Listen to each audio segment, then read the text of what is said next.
to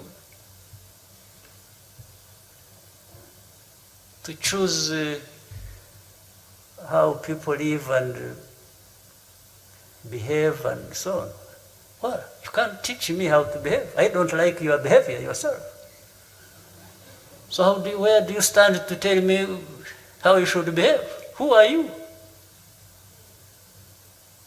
Who? From where?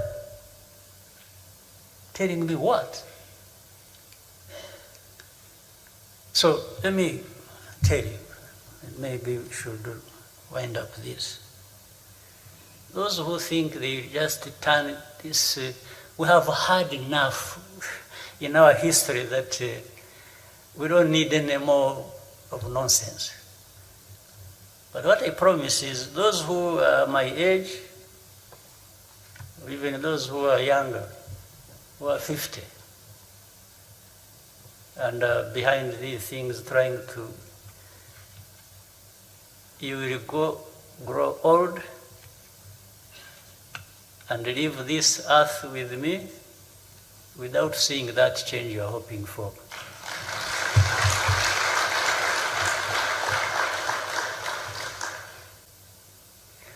For what we have done, you must first even understand why we would be doing it.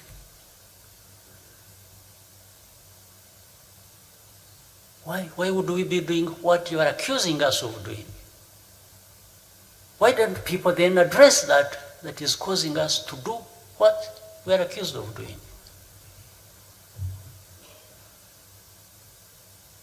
At the same time,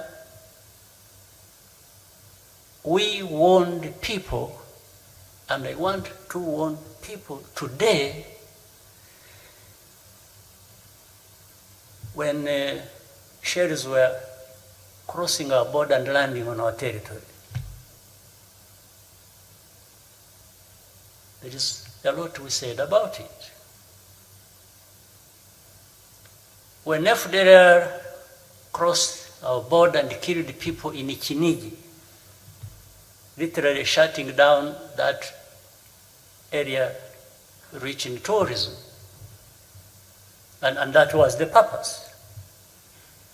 And of course, the immediate response of those outsiders is to say, don't go to Rwanda, don't go to that area. And then when I do something about it, it's like, no, you're doing a terrible thing. Oh, you want me to keep quiet? Those people close that area, will lose everything and lose people's lives. And then say, oh, if you do this, we shall blame you. Well, I'll give you what to blame me for, in a real sense. We are really prepared to be blamed, but we will be blamed for doing what we must do.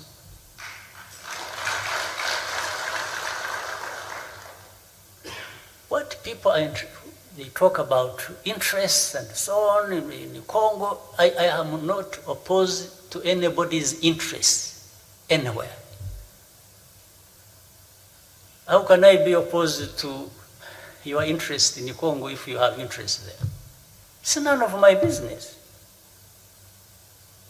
What do you want to go, but you're also not going to be able to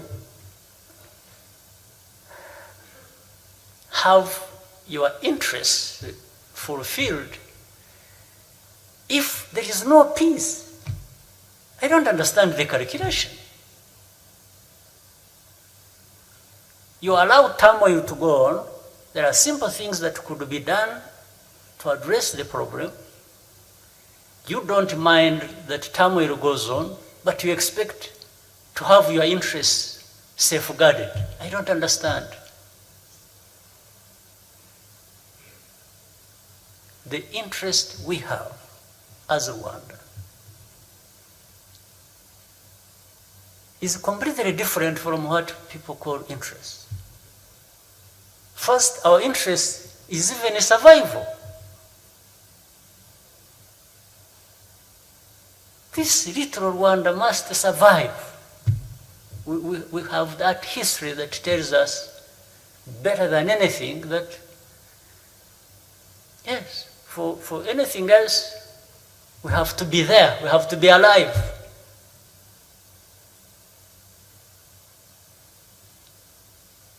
So we have explained, we have talked so much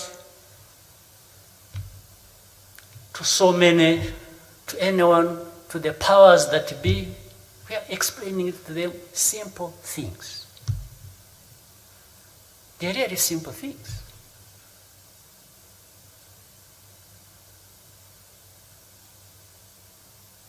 And then they say, we won't talk. That is the DRC saying, we can't speak to M23.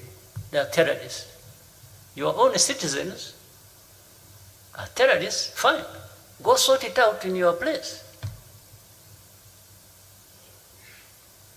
But are the 80,000 refugees who are here and more coming every day since this situation started, these ordinary men, women, children, are they terrorists? You're telling me they're terrorists? You must be kidding. And if this was said by some ignorant, some person who well, of course, presumably telling an ignorant,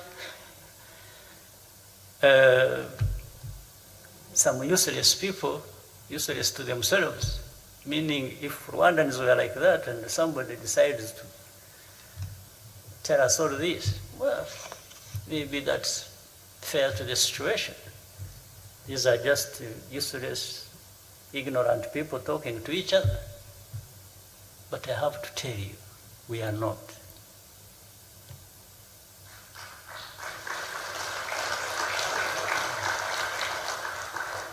So I keep saying this so that maybe someday some people pick some sense from the real facts on the ground.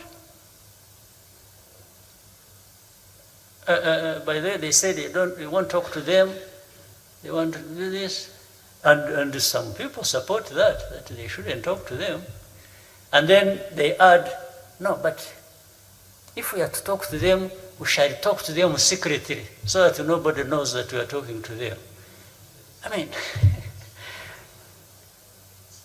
so that it continues to be my problem. It continues to be Rwanda's problem. I will talk, but I can only talk to them quietly. I send somebody to go. No, but first of all, this is not Rwanda's problem.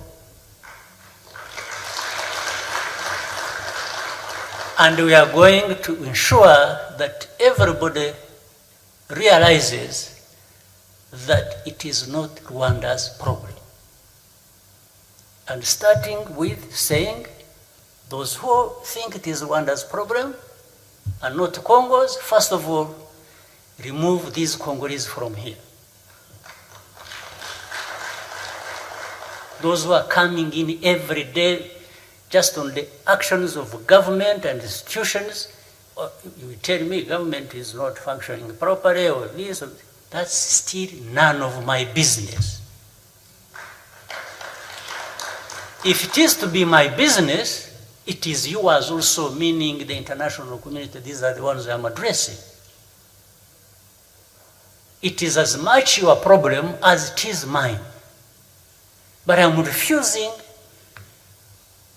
that Rwanda should carry this burden and be insulted and abused every day about it. So, either you carry them from here and take them wherever you want, or they go back to Congo and you protect them there. You have heard you protect them against their own government. And from mercenaries whom I have heard, when you hear a situation is relying on mercenaries, you know that situation is a mess. If it comes to us dealing with the mercenaries, we really have, we are overstocked to deal with the mercenaries. Mercenaries are the most useless people you can, yes, you can rely on. So those countries relying on mercenaries, you just know they are in trouble. They have original problems before they brought mercenaries, and when they bring mercenaries, the problems are multiplied by a big factor. It gets worse, not better. So I'm saying this,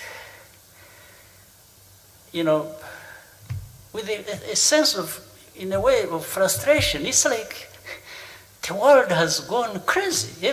Nobody's listening to the others. Facts no longer apply to anything. Since when did these Congolese, well, of Rwandese origin, become Rwanda's problem? When you say they go back, well, first of all, ask yourself, who brought them there? Ask those who took them to Congo. How they went there, I don't know. Those who took them there, who created those conditions, should be the ones to answer, not me. You're not going to force that problem on me, zero.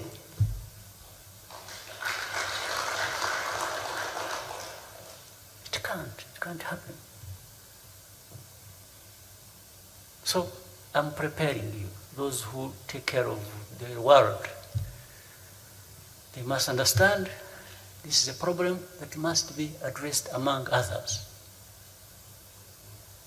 Those M23, like it happened in 2012, we told them the same things, but nobody listened. Then there is FDLR, which has been preserved. I think it is also deliberate, actually.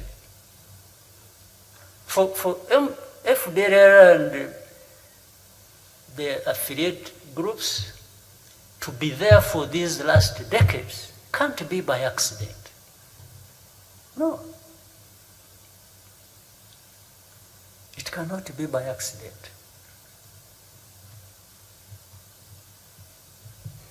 Because if you are saying M23 and all these other people you are cleaning up, these, they give them all sorts of names. If you are saying they go back to Rwanda or they go to Rwanda, whether willingly or unwillingly, but you don't talk about FDLR because you want them to stay, that is exactly at the heart of the matter. That is the cleansing we are talking about. You want to get rid of a certain identity and keep the other identity you want, but something else behind that is all along FDLR and these other groups you hear making all kinds of noises. Some people think it's like they are trying to create an alternative to what there is in Rwanda. You know, there's that part as well. When you see all these things happening, it's like, no, we are tired of this setup in Rwanda.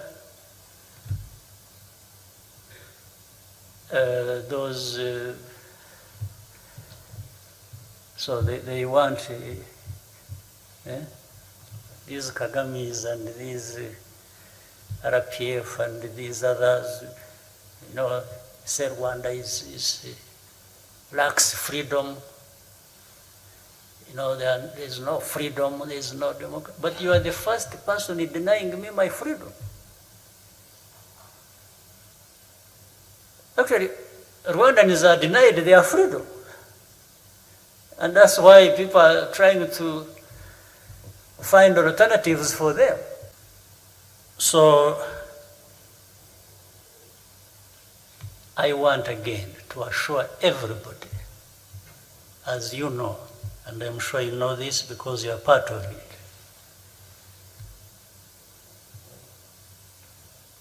this country has gone through so much, I've seen so much. The only thing that came out of it is that we are as solid as a rock.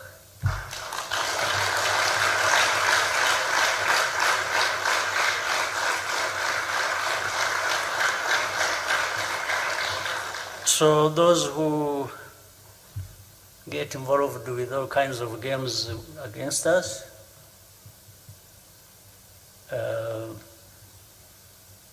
it's only a joke. So we can keep joking. There is no harm in joking. And much as there is no harm in anybody insulting us, if someone insults you, what is the problem?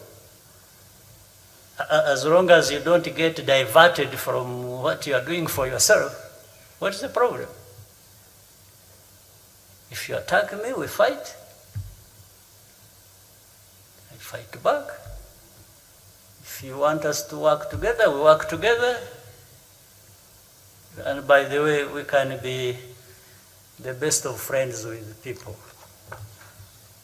But also, we can be not so interesting to those who wish to be our enemies of people. In fact, when the president of DRC, the current, when we were still talking, I raised this matter with him when he had just come to office. And I told him a long story about all along what we even contemplated doing of, we tried many things, including, I told him that we even thought of saying, should we absorb these people and make them our citizens and put the matter to rest? Just as a way of solving the problem. But I also told him the difficulty with that, because even when we actually tried and did talk to a number of them.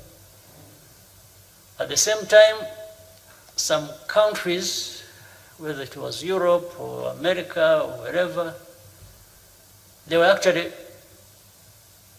picking and choosing some families from among these refugees and taking them away to settle them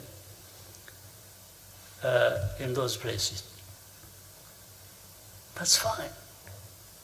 So everybody, there were now two views within these refugees. One was, no, they don't want the citizenship, who would even propose to them, because they want to go back home. That is in DRC. The second, they were not interested in ours, given the United States, Europe, or wherever, or Canada. If they were coming and picking them and taking them there to settle them, they would prefer that. I have no quarrel with that at all. So we were remaining, but when we were proposing to give them citizenship, we also told them that they can't, if they accepted it, they can't be the same people who would again go cause trouble in the DRC, because that, if they did that, then we would rightly be blamed that our citizens people who have given citizenship are now springing from that and causing trouble in their country of origin. I had extensive discussion with that president. So I told him, please help as a new president. We shall all rally around you and try to support you to have this matter resolved. At the beginning, he was convinced and was maybe going to do something about it. But now you see where we are.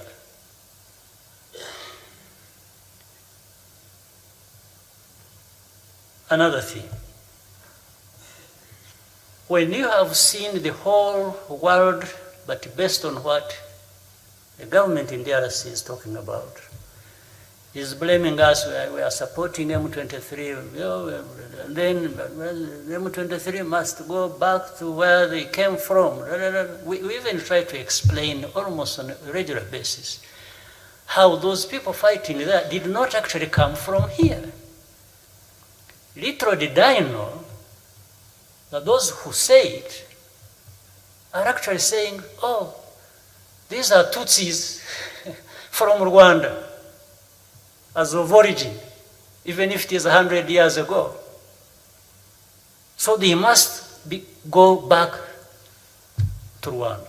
At least that's what the authorities in Congo are actually implying. I don't know whether those who support that idea from outside are aware of this and therefore could be doing it deliberately also, or doing it knowingly. But it's an abuse, a gross abuse of people's rights and actually abuse against us as a country.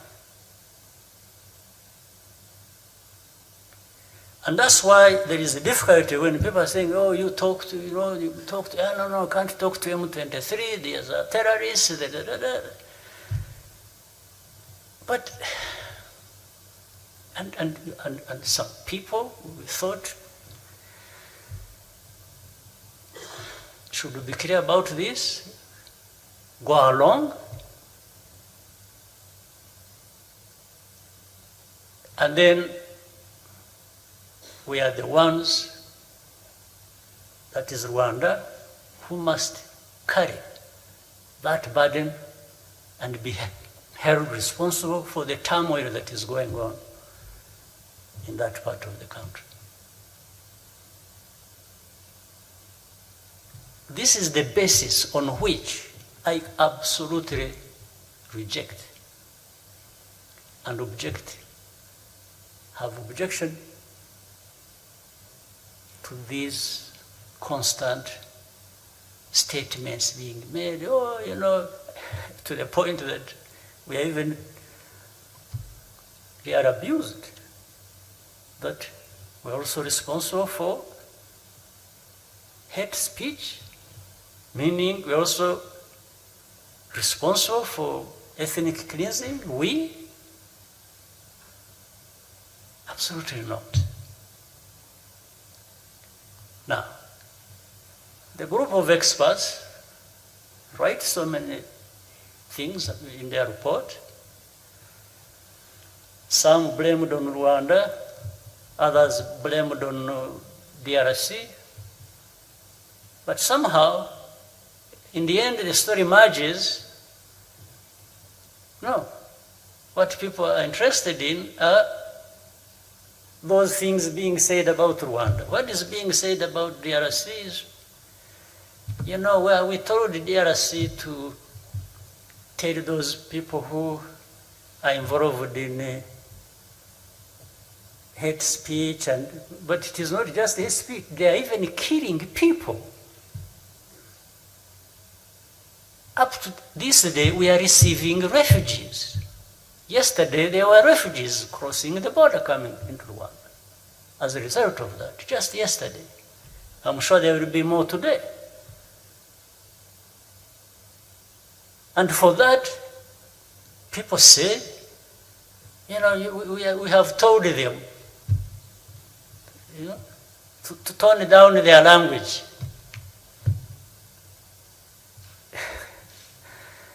And then DRC jumps up and says, oh, you know, you must do this to Rwanda, you must do this to Rwanda. They tell you, European Union, they're telling you, yes, you have to do this to Rwanda. Do what to Rwanda? For what? For having done what? What have we done?